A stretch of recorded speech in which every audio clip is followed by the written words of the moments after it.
Devansh Hindi classes में आप सभी का हार्दिक अभिनंदन है, स्वागत है। जो आप वीडियो देख रहे हो उसका भी मैं आपका आभारी हूँ कि अपना समय निकाल के आप वीडियो देख रहे हो, किसी चीज़ को समझ रहे हो। तो देखिए, अपनी बातचीत चल रही थी जो आप BA सेकेंड ईयर वाले जो स्टूडेंट हैं जिनके एग्ज़ाम अभी नज़दीक है, उनके लिए मैं ये सेकेंड ईयर का जो सेकेंड पार्ट है हानुस नाटक, उसके विषय में थोड़ा सा संक्षिप्त परिचय जो है उसके विषय में आपको बताना चाहता हूँ।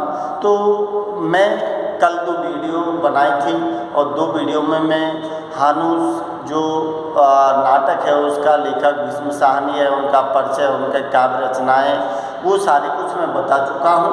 और पिछले उसमें दूसरी वीडियो में जो मैंने दिया है कि वो जो प्रेरणा स्रोत है हानुस नाटक, कहाँ से प्रेरणा मिली है, किसको? भीष्म साहनी को। अब प्रेरणा के स्रोत में मैंने कल आपको बताया था कि चेक इतिहास इसके पीछे है। इसका मतलब क्या है? चेक का मतलब है कि मैंने आपसे कल कहा था चेकोस्लोवाकिया की राजधानी प्राग की जो नगर पालिका थी, उस नगर पालिका पर क्या है, एक घड़ी लगी हुई थी जो फूटी जर्जर अवस्था में थी। तो जैसे कल मैंने बताया था कि भीष्म साहनी अपनी पत्नी शीला देवी के साथ वहाँ पहुँचे। निर्मल वर्मा जी वहाँ एडवांस रहते हैं। तो निर्मल वर्मा जी ने उस घड़ी का इतिहास किनको बताया है? भीष्म साहनी को। बस उसी इतिहास को अपने इस काव्य नाटक का आधार बनाया है। अब हानुस कौन है, क्या है, उसके विषय में मैं आपको प्रेरणा स्रोत के रूप में बता चुका हूँ। कथा वस्तु उसकी मैंने कल बता दी थी। अब ये कथा वस्तु जो हानुस है, हानुस कोई वस्तु, कोई चीज़ या कोई इस तरह की कोई चीज़ नहीं है। हानुस एक व्यक्ति का नाम है जो क्या है, एक सामान्य कुफल साज है। कुफल साज का मतलब होता है जो ताले बनाने का काम करता है। ताला बनाते बनाते वो घड़ी साज बन जाता है। और घड़ी साज कैसे बनता है, कितने दिनों में बनता है, और उस कामयाबी के बाद उसको क्या पुरस्कार स्वरूप मिलता है, ये सारी चीज़ें मैं आज आपको बताऊंगा। तो देखिए, कथा वस्तु कल मैं बता चुका था। अब देखिए, ये जो नाटक है, इस नाटक को किसने, इस नाटक को भीष्म साहनी जी ने इस नाटक हानुस जो दिया है कि हानुस नाटक जो है, नाटक को कितने 3 अंकों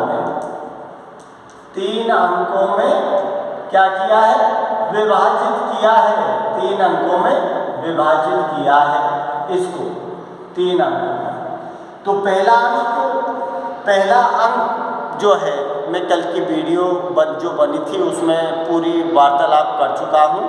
तो पहले अंकों में छोड़ूंगा, लेकिन यहाँ लिख रहा हूँ आपको कि पहला अंक जो है, उस पहले अंक में क्या दिया है कि 3 अंक हैं इसमें।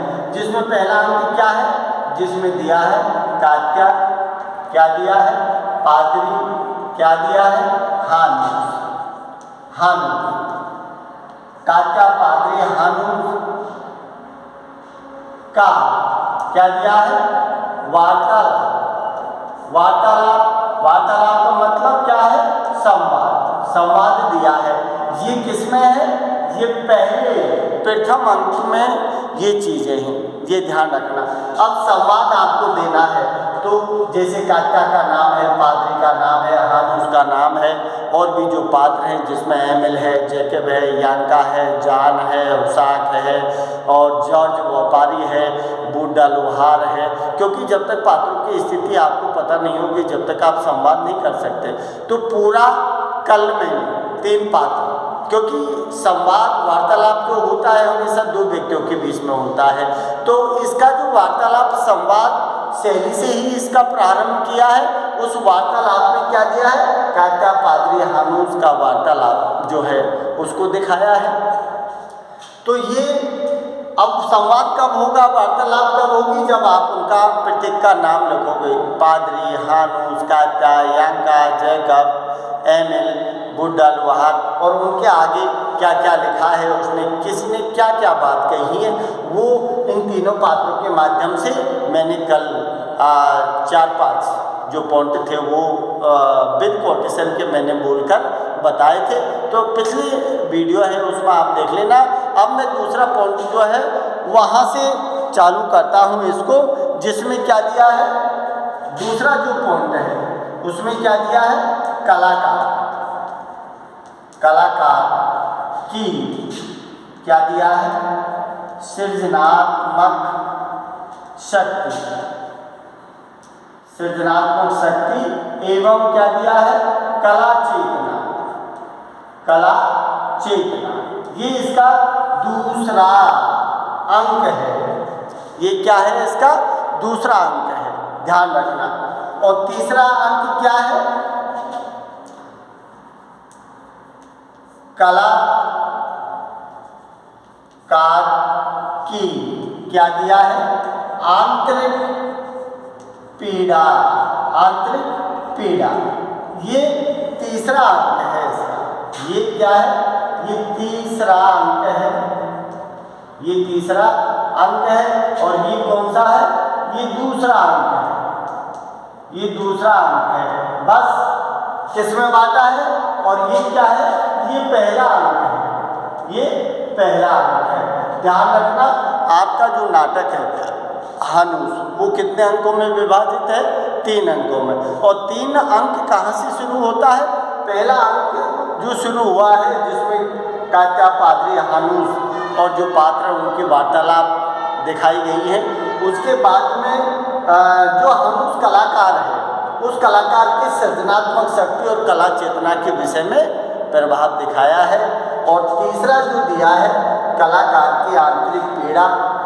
अब कलाकार की आंतरिक पीड़ा क्या है उसके विषय में थोड़ा सा डिटेल से पढ़ेंगे तो ही समझ आएगा।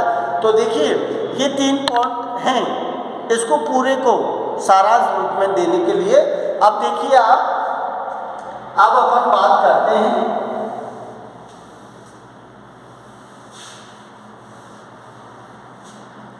कि अब क्या दिया है, दूसरा जो पॉइंट है जिसमें क्या दिया है, कलाकार। कलाकार की क्या है, सृजनात्मक, कलाकार की सृजनात्मक शक्ति, जिसको क्या दिया है, एक दिया है कला चेतना। कला चेतना, इसका मतलब कि अब देखिए बात कहाँ से कैसे शुरुआत होती है। पहली बात तो ये है कि कलाकार कौन है, हानूस। हानूस नाम का ये कौन है, यह हानूस व्यक्ति है जिसके बारे में मैं बता चुका। ये व्यक्ति क्या है, एक सामान्य, एक क्या है, एक सामान्य क्या है, कुफल साज है। कुफल साज, अभी कुफल साज ध्यान रखना कि सामान्य कुफल साज का मतलब होता है जो ताला बनाने का काम करता है, वो सामान्य कुफल साज है। अब इसमें जो दिखाया है, तो हानूस नाटक में दूसरी चीज़ क्या दिखाई है, दूसरी चीज़ इसमें दिखाई है कि क्या है कि ये हानूस का जो समय था वो कैसा था, सामंती लोगों का क्या है। हानूस नाटक में किसका चित्रण किया है, मध्ययुगी, जिसे अपन क्या कहते हैं, मध्ययुगी। अब मध्ययुगीन क्या है, राजा क्या है, सामंती राजा। और जो सामंती लोग हैं, क्योंकि ये सब के सब कब थे, जब मध्ययुगीन था, तो मध्ययुग में राजा और उनके सामंतों का चित्रण जो दिखाया गया है। इसका मतलब है कि मध्ययुग में राजाओं की हुकूमत थी, राजा जो करता था वो होता था, और अगर राजा से बिना पूछे कोई कार्य कर लिया जाता था तो उसका पनिशमेंट फिर कुछ और होता था।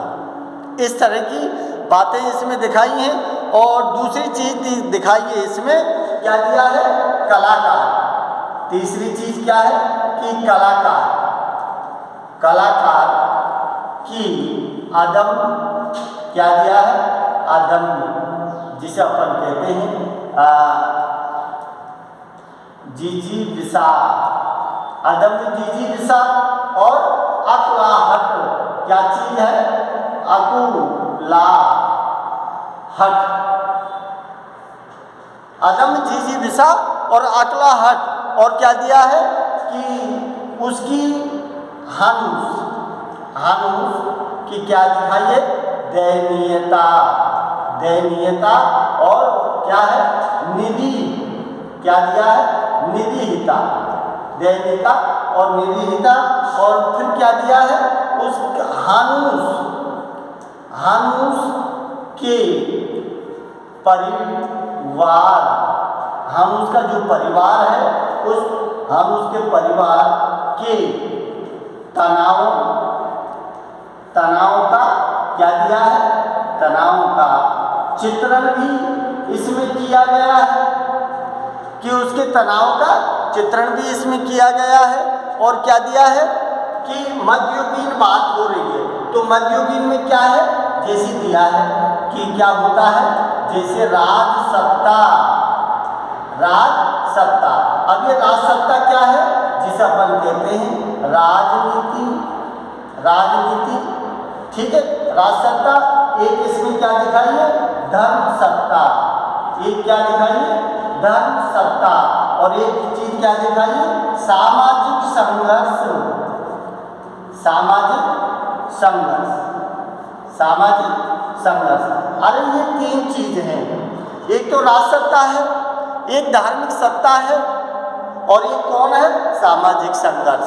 इन तीनों ही चीजों के बीच में पिसता हुआ एक आम आदमी है, जो कौन है, हानुस है, जो अपनी स्वतंत्र इच्छाओं के बल पर जीता भी है, और अपने अंदर की जो चेतना है, जो ज्ञान है, जो कला है, उस कला के दम पर अपनी कला का सृजनात्मक रूप जो है घड़ी के रूप में वो बनाने का काम करता है। तो सृजनात्मक जो शक्ति होती है, कोई इसी तरह की शक्ति नहीं होती जो कोई राज सत्ता या कोई धर्म सत्ता या फिर कोई संघर्ष, सामाजिक संघर्ष करके उसको दबा दिया जाए। अरे किसी कलाकार के शरीर का अनुभव करने से कोई कला नष्ट नहीं होती है, क्योंकि कला तो जन्मजात होती है। कला एक आंतरिक चेतना है, जो चेतना जगती है उसी के अनुरूप कला का रूप प्रदान होता है। तो हम उसे कलाकार है, उसके अंदर किसी भी चीज़ का सृजन करने का एक अपना तरीका है, जो घड़ी के रूप में उभर कर सामने आया है। तो फिर उस घड़ी के कैसे उसने बनाया है, वो सारी चीज़ें इसमें दी हैं। तो देखिए, अब मैं थोड़ी सी बात करता हूँ आपके टॉपिक के अनुसार, तो थोड़ा सा इसमें देख लो कि कलाकार की सृजनात्मक शक्ति और कला चेतना। अरे हानुस एक नाटक, हानुस एक व्यक्ति है जिस व्यक्ति को आधार बनाया है भीष्म साहनी ने, और यह आधार का प्रेरणा स्रोत कहाँ से मिला था, चेकोस्लोवाकिया की प्राग राजधानी जो थी उसकी नगर पालिका की मीनार पे जो घड़ी लगी हुई थी ना, वहाँ से इसका प्रेरणा स्रोत मिला है। जिसके इतिहास की जानकारी किसने दी थी, भीष्म साहनी के दोस्त निर्मल वर्मा ने इनको इसके विषय में बताया था, बस उसी को आधार बनाया है। तो अब बात सुनिए आप, जिसमें दिया है कि कलाकार की सृजनात्मक शक्ति। अरे कोई राज सत्ता हो, कोई धार्मिक संगठन हो, कोई सामाजिक संघर्ष हो, कोई भी हो, लेकिन किसी भी व्यक्ति की जो सृजनात्मक जो शक्ति होती है ना, उसको नष्ट नहीं कर सकते, क्योंकि वो उसकी जन्मजात कला होती है, वो उसके अंदर का ज्ञान है, जो वो उभर कर सामने किसी सृजनात्मक अभिव्यक्ति के माध्यम से आपके सामने पेश होता है। तो यहाँ एक हानुस जो व्यक्ति है उसके अंदर एक हुनर है, एक कला है, जिसके बल पर वो क्या करता है, अपने परिवार का जीवन यापन करता है और ताले बनाने का काम करता है, सामान्य कुफल साज है। तो अब देखिए दिमाग टेक्निकल लाइन में है उसका। तो टेक्निकल लाइन इसका मतलब कि ताले बनाकर वो बनाते बनाते कहाँ मुड़ जाता है कि घड़ी बनाने के विचार उसके दिमाग में आता है। अब वो घड़ी बनाने का विचार क्यों आया, किसी ने उससे कहा या किसी ने उसको समझाया या फिर उस यार दोस्तों ने कहा, ये कोई पता नहीं, लेकिन घड़ी बनाने का उसके दिमाग में जो विचार आया है कि संसार में अब तक कोई घड़ी नहीं बनी है, तो घड़ी बनेगी, समय बंधेगा, समय के अनुसार काम होगा, तो राजा बड़ा खुश होगा और खुश होगा तो फिर मुझे बहुत सारा पुरस्कार मिलेगा। है एक व्यक्ति अगर कोई काम करता है तो अपनी इच्छाओं को तो भाई, क्योंकि आशा ही जीवन है और आशा उम्मीद के पीछे पूरा जीवन चलता है, तो उसी तरह का काम यह हानूस नामक व्यक्ति करता है। लेकिन यहाँ क्या दिया है कि हानूस की सृजनात्मक शक्ति है ना, उस शक्ति की कद्र, उसका सम्मान नहीं किया जाता है। अब यहाँ देखिए जिस तरह से बात आई है, कौन सी वाली कि जो परिवार है, परिवार के बीच तनाव की स्थिति रहती है। अब मैं बताता हूँ आपको तनाव की स्थिति रहती क्यों है, क्योंकि जो हानूस है, हानूस क्या करता है, ताला बनाता है जिनको उनकी धर्म पत्नी है। मैं पहले प्रमुख पात्रों के विषय में पिछले वीडियो में बता चुका हूँ कि नाटक के प्रमुख पात्र कौन कौन हैं। तो हानूस की धर्म पत्नी है कात्या ताले जो बनते हैं उनको बेचने के लिए बाजार जाती है और बाजार बेचकर जो पैसा मिलता है उससे उस घर परिवार की स्थिति को सुधारती है और घर परिवार का खर्चा चलाती है। लेकिन अब धीरे धीरे वो ताले बनाने का काम कम किया और उसका दिमाग कहाँ मुड़ गया, एक घड़ी बनाने में लग गया। अब घड़ी बनाने में लग गया तो ताले बनने कम हो गए तो परिवार का खर्चा चलना भी मुश्किल हो गया। इसलिए परिवार, हानूस और कात्या और पादरी, इन तीनों के बीच में तनाव बना रहता है, क्योंकि कात्या हमेशा नाराज रहती है। अरे नाराज होना एक धर्मपत्नी का जायज़ है कि जब कोई उसका पति काम नहीं करेगा है तो काम नहीं करेगा तो जीव का उपार्जन, पेट तो भरना है, 2 जून की रोटी कहाँ से लाएगी वो, इसलिए वो हमेशा टेंशन रहती है, क्योंकि वो अपने एक बेटे को खो चुकी है, उसका एक बेटा मर चुका है और उसकी जिम्मेदार किसको ठहराती है, हानूस को ठहराती है। क्योंकि क्यों मरा, क्योंकि सर्दी में उसके पास कपड़े नहीं थे, बीमार हो गया था, तो सर्दी में ठुटर के कपड़े के अभाव में उसने अपने जीवन का प्राणांत कर लिया। एक लड़की है यांका जो बची हुई है। तो ऐसी स्थिति में एक धर्मपत्नी का स्वाभाविक बौखलाना है, क्योंकि गुस्सा आता है, परिवार के बीच तनाव होता है। तो फिर इन्हीं चीज़ों को लेकर इसमें उस घड़ी को बनाते कितने साल दिखाए हैं, 17 साल। इस घड़ी को बनाते कितने दिखाए हैं, 17 साल, एक लंबा पीरियड हो गया। तो 17 साल बनाने के बाद जब घड़ी बनी, अब इस घड़ी बनने के पीछे कौन कौन आती हैं, देखिए इस घड़ी को बनने के पीछे और भी चीज़ें हैं जो किन किन संस्थाओं को जिम्मेदार माना है। तो एक तो क्या माना है कि जिसमें दिया है कि एक तो नगर पालिका, कि नगर पालिका के जो कौन लोग हैं, जो व्यापारी हैं, और दूसरी चीज़ कौन है, जो धार्मिक सत्ता के जो कौन है, जो पादरी, ये 2 सत्ता से जुड़ी हुई है। इस घड़ी का मैटर इन 2 सत्ताओं से जुड़ा हुआ है कि किन किन लोगों से जुड़ा है, कि एक तो व्यापारी वर्ग है और एक दूसरा जुड़ा है जो धार्मिक सत्ता संगठन है, जो पादरियों का है, उससे जुड़ा है। क्योंकि घड़ी बनी तो बड़े भाई से उसने कहा कि भाई घड़ी ऐसी नहीं, देखिए किसी भी अपनी पति के पीछे पत्नी का हाथ होता है सहयोग, जब उसका जीवन सुचारू रूप से चलता है, क्योंकि गृहस्थी के पहिए दोनों साथ चलेंगे ना तो ही गृहस्थी चलेगी। अगर एक भी गृहस्थी का पहिया पंचर हो गया, इधर उधर हो गया, तो गृहस्थी नहीं चल पाएगी। तो यहाँ हानूस कुछ तनाव में रहता है, लेकिन इसका दोस्त जो एमिल है ना, वो एक व्यक्ति लेकर आता है इसके पास, किसके पास, हानूस के पास, और उस व्यक्ति का नाम क्या है, जैकब। जैकब को एमिल लेके आता है और वो कहता है कि ये व्यक्ति एक निराश्रित व्यक्ति है जो किसी काम धाम को ढूंढने के लिए इधर उधर भटक रहा था। तो मैंने सोचा कि ये आपके यहाँ काम कर लेगा, आपको कुछ सहयोग मिल जाएगा और आपको भी कुछ घड़ी बनाने का अवसर भी मिल जाएगा, ये ताले बनाने का काम कर लेगा, इस तरह से बात। लेकिन उसके पीछे जैकब एक पहले जो पादरी लोग हैं चर्च के, वो पादरी लोगों के स्वर में 4 साल जेल भी काट चुका है। तो एक बार तो कात्या और हानुस दोनों मना कर देते हैं। कात्या कहती है कि नहीं, हमारा ही पेट पालन होना बहुत मुश्किल हो रहा है, तो फिर इसको कहाँ यहाँ घर में रखोगे। लेकिन एमिल एक शुभ चिंतक है, अच्छा दोस्त है उसका, हानुस का। हानुस और कात्या को समझाता है कि ये पहले लुहार के पास काम कर चुका है, तो अनुभव है, तजुर्बा है, ये आपका साथ देगा। तो फिर इस बात को लेकर कात्या और हानुस दोनों रजामंदी हो जाते हैं और जैकब को जो कौन है हानुस वो अपने पास रखता है। अब दोनों मिलकर ताले बनाने का काम करते हैं, समय बचता है तो घड़ी बनाने का काम करते हैं। तो अब उनका जीवन जो है वो सुचारू रूप से चलने लगा।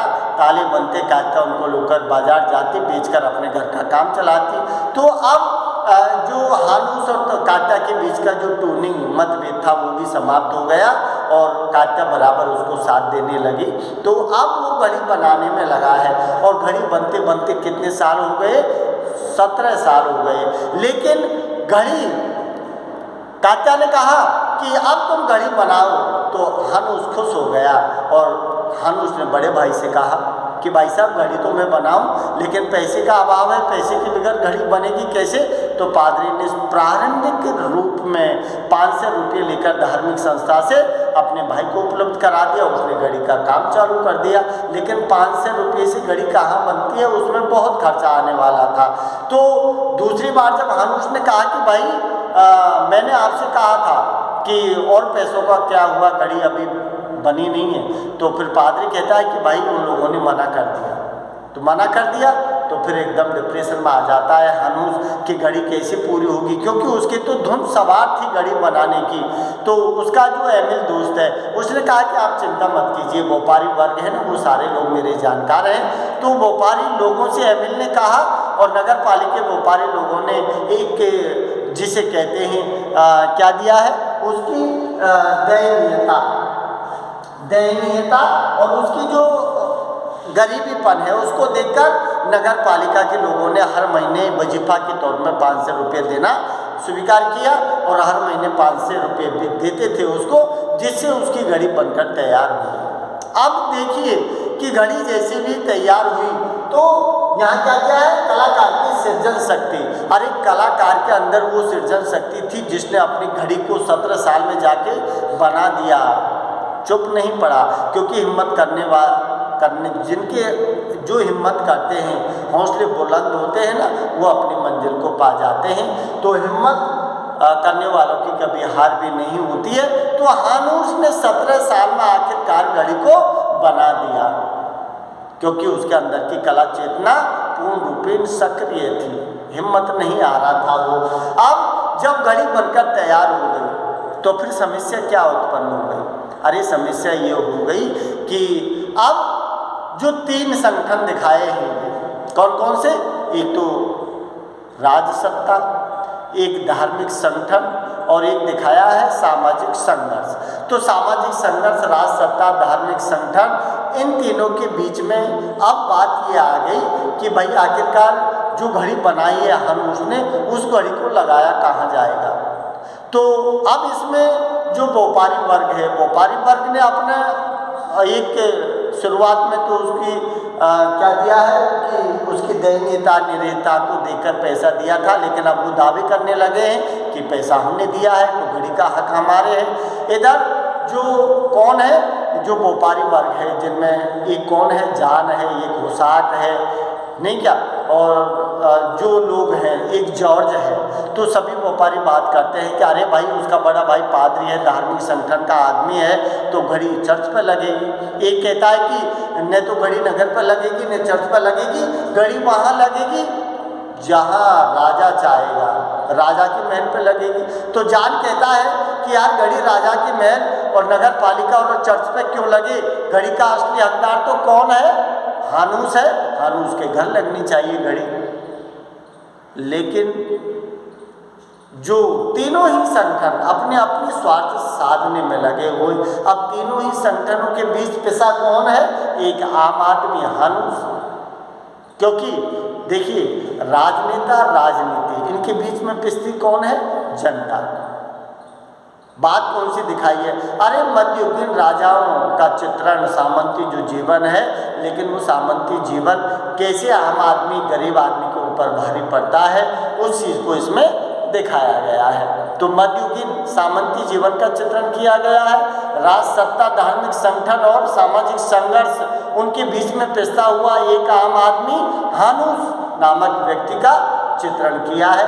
उसकी दुख, उसकी दरिद्रता, उसके परिवार का तनाव का अंकन, सबका उन्होंने चित्रण किया है। तो देखिए, अब बात यह है कि यहाँ जो दिखाया है कि अंततः जो फैसला होता है, वो अंततः फैसला कहाँ? अरे अंततः फैसला जो हुआ है कि आखिर में घड़ी कहाँ लगा दी गई? जो मैं कह रहा था कि चेकोस्लोवाकिया की राजधानी प्राग की जो नगर पालिका थी, उस नगर पालिका की दीवार पर उस घड़ी को लगा दिया गया, क्योंकि व्यापारी लोगों ने सबसे ज़्यादा सहायता की थी उसको। जो अंततः फैसला कहाँ हुआ कि प्राग की राजधानी, उसकी नगर पालिका की दीवार पर घड़ी को लगा दिया गया, और उस घड़ी का भव्य स्वागत, उद्घाटन किसके हाथ किया गया? राजा के हाथ किया गया।